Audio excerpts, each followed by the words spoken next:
జమ్మూ కశ్మీర్లో నెలకొన్న పరిస్థితులపై ప్రధాని మోదీ సమీక్ష నిర్వహించారు. అక్కడ వరుసగా ఉగ్రదాడులు జరుగుతున్న నేపథ్యంలో గురువారం ఆయన జాతీయ భద్రతా సలహాదారు అజిత్ ధోబాల్ ఇతర ఉన్నతాధికారులతో సమావేశమయ్యారు. జమ్మూ కశ్మీర్లో భద్రతా బలగాల మోహరింపు, ఉగ్రవాద వ్యతిరేక కార్యకలాపాలపై కేంద్ర హోంమంత్రి అమిత్ షాతో కూడా మాట్లాడినట్లు ప్రభుత్వ వర్గాలు తెలిపాయి.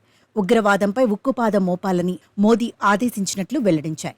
పూర్తిస్థాయి సామర్థ్యాలను వినియోగించుకుని ఉగ్రవాదులను అణిచివేయాలని పేర్కొన్నట్లు తెలిపాయి. జమ్మూ కశ్మీర్ లెఫ్టినెంట్ గవర్నర్ మనోజ్ సిన్హాతో కూడా ప్రధాని మాట్లాడారు. ప్రస్తుత పరిస్థితులపై ఆరా తీశారు.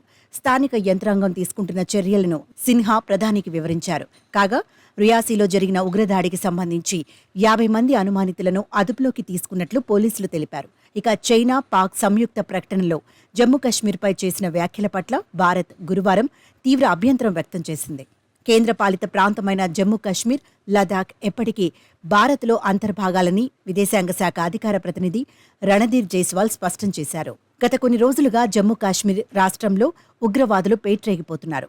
అక్కడ పర్యటించే పర్యాటకులు, ప్రయాణికులు, సాధారణ పౌరులను లక్ష్యంగా చేసుకుని దాడులు చేస్తున్నారు. దీంతో అక్కడ నెలకొన్న పరిస్థితులపై ప్రధాని నరేంద్ర మోదీ ఆగ్రహం వ్యక్తం చేశారు. జమ్మూ కశ్మీర్లో భద్రతా బలగాల మోహరింపు, ఉగ్రవాద వ్యతిరేక కార్యకలాపాలపై కేంద్ర హోంమంత్రి అమిత్ షాతో చర్చించారు. ఉగ్రవాదులను గుర్తించడానికి ఇప్పటికే సిబ్బంది గాలింపు చర్యలు చేపట్టారు.